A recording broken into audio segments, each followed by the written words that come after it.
xiyonat bormi, erkak bilan gaplashib oling. Bizni ayollar ko'p paytda ayol bilan raqobatlashishni boshlaydi-da, ya'ni turmush o'rtog'i chetda qoladi, u go'yoki beayb. Ikkita ayol bir-birini go'shtini yeyishni boshlaydi. Ya'ni u agar kimdir bilan xiyonat qilsa, biz borib u bilan vaziyatni hal qilgimiz keladi.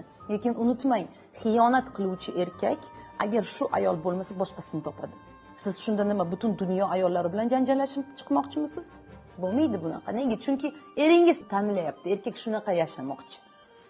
Bu uning tanlovi va bu narsada faqat va faqat erkak bilan gaplashish kerak. Bu holatda ayol bilan gaplashish, ayolni uyiga borish, u bilan janjal qilish bu eng noto'g'ri ish deb hisoblayman. Nega?